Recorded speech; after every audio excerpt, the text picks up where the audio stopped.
Hello everyone and welcome back. उम्मीद करता हूं आप लोगों की लर्निंग काफ़ी अच्छी चल रही होगी। तो स्टोरी के थ्रू, शॉर्ट स्टोरीज के थ्रू पैसेज कॉम्प्रिहेंशन यानी कि इंग्लिश की कॉम्प्रिहेंशन एबिलिटी स्किल को बेहतर करने की ये हमारी अगली वीडियो है। वीडियो को अंत तक देखिएगा क्योंकि इसमें भी हम हर एक छोटे से छोटे ग्रामेटिकल कॉन्सेप्ट को सीखेंगे ताकि आप इन कॉन्सेप्ट्स को दूसरी जगह अप्लाई कर पाए। Let's begin. तो भाई इसमें है क्या आज का title, the foolish frog and the snake. एक सांप और एक लल्लू मेंढक की कहानी है। लल्लू मेंढक मतलब आपका मूर्ख मूर्ख मेंढक की कहानी है। देखते हैं इसमें क्या है।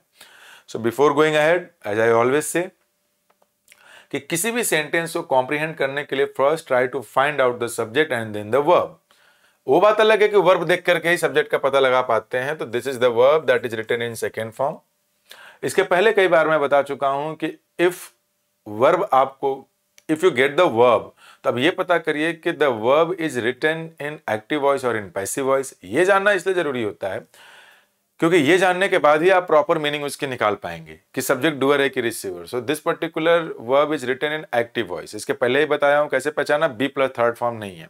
तो बी प्लस थर्ड फॉर्म नहीं है तो एक्टिव वॉइस है, एक्टिव वॉइस है तो फिर क्या बनेगा, सब्जेक्ट डूअर। यानी कि एक जो फ्रॉग है वो रहा करता था।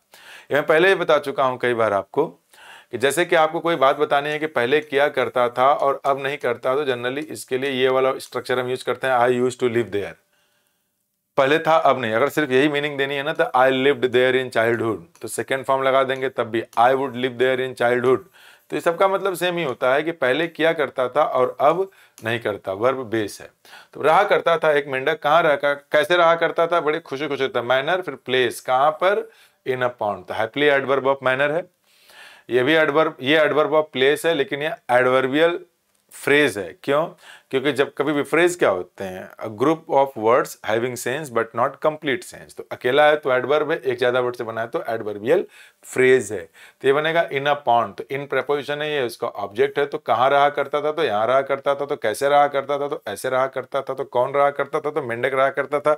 ये कैसे पता चला कि ये काम यही करता था, because the verb is written in active voice. तो उम्मीद करता हूं इतना समझ में आया होगा। He wanted to show off, he subject, अब ही किसके लिए आया, वो मेंढक के लिए आया है। वांटेड आ गया आपका second form past. Remember, when you narrate a story, the story narration is done only in two tenses, either in present indefinite tense or in past indefinite tense. Generally कुछ सेंटेंसेस आगे पीछे हो सकते हैं लेकिन mostly इन्हीं का use किया जाता है। तो ही वांटेड, ये सब्जेक्ट डूअर है। क्यों डूअर है? Because it is in active voice. वो चाहता था, तो क्या चाहता था, तो to show off. To show off is a phrasal verb. इसका मतलब होता है दिखावा करना टू अदर्स, दूसरों को। टू इज द प्रेपोजिशन, तो ये प्रेपोजिशन डेस्टिनेशन या रेसिपिएंट को शो करने के लिए यूज करते हैं। तो दूसरे लोगों को वो दिखाना चाहता था। क्या दिखाना चाहता था भाई? नहीं, कुछ लोग होते हैं, अरे बहन क्या बताएं, जैसे कि इधर यूपी बिहार जनरली जब मुंबई में कमाने जाते हैं लोग, तो जो औरतें नई नई होती हैं शादियों के, अरे बहन गांव में आने के बाद क्या बताएं, इतना सस्ता साड़ी था, उसको देख करके तो मेरा दिमाग खराब हो गया, हम तो खरीदे ही नहीं वहां से। तो दूसरी वाली पता है, बहन कितने का था? अरे बहन सिर्फ 18,000 का था। वो भी सोचती होगी कि 18,000 तो कमाते भी नहीं होंगे, सब 18,000 सस्ता था इसलिए हमने खरीदा ही नहीं, इतना सस्ता था। ऐसे ही कुछ दिखावा करना चाहता होगा वो मेंढक। तो करता क्या है, ही किसके लिए? उसी मेंढक के लिए। बी फ्रेंडेड, ध्यान दीजिएगा, फ्रेंड का मतलब दोस्त होता है, नाउन होता है, लेकिन जब आपने बी फ्रेंड बोला ना, बी फ्रेंड, तो ये हो जाता है वर्ब। इसका मतलब होता है दोस्ती करना।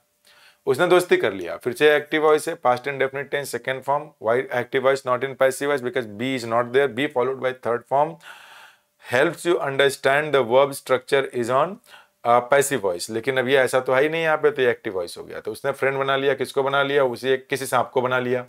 देखिए लिव इन आ गया यहाँ पे, प्रेजेंट पार्टिसिपल। इस प्रेजेंट पार्टिसिपल के बारे में पिछले वीडियो में बता चुका हूं मैं कि when a verb, when a noun और pronoun is followed by the I N G form of the verb, that ing form of the verb most of the cases becomes past present participle adjective. Present participle adjective means what? The subject will be the doer. That gives you active meaning. वो active meaning देगा। तो उसने एक ऐसे सांप को दोस्त बना लिया जो रहता था। कहाँ रहता था? पास में ही। ये एडवर्ब है, नियर बाई, पास में ही रहा करता था। सून एडवर्ब ऑफ टाइम है, कब? जल्द ही। द स्नेक, फिर सब्जेक्ट मिल गया, फिर से वर्ब मिल गया। इसके पहले वाले में बताया था कि स्टार्टेड एक मेन वर्ब होता है, इसके बाद हम जेरंड इन्फिनिटिव यूज कर सकते हैं। तो ये मेन वर्ब है आपका, और इसी सेंटेंस में ये बन जाएगा आपका नॉन फाइनाइट वर्ब, इसका नाम होगा जेरंड। इसके पहले 2-3 वीडियो में मैंने ये बात बताई है। तो स्नेक ने शुरू कर दिया, क्या कर दिया, खाना शुरू कर दिया। किसको खाना शुरू कर दिया, अदर फ्रॉग्स। अदर पता है कब यूज करते हैं, अदर एक्सक्लूड करने के लिए। किसी नाउन को जब एक्सक्लूड करना हो तो अदर लगाते हैं। अदर फ्रॉग्स का मतलब कि जिससे दोस्ती किया था ना, उसके अलावा उसको छोड़ के बाकी सबको खाना शुरू कर दिया। तो वो जो मेंढक था ये वाला, देखिए द लगाया ना आर्टिकल, एक बार बात हो चुकी है तो द लग गया दोबारा। क्यों, क्योंकि known to both the speaker and the listener. जो मेंढक है सब्जेक्ट हो गया, तो रियलाइज क्या बन जाएगा यहाँ पे, ये रियलाइज बन जाएगा यहाँ पर एक्टिव वॉइस का वर्ब। कैसे पता है एक्टिव वॉइस का वर्ब है, क्योंकि बी प्लस थर्ड फॉर्म नहीं है। जब एक्टिव वॉइस का वर्ब है तो subject will be the doer. जो मेंढक है उसको एहसास हुआ, क्या हुआ, उसकी गलती का। लेकिन बट कॉन्ट्रास्ट को बताता है, इट वॉज टू लेट।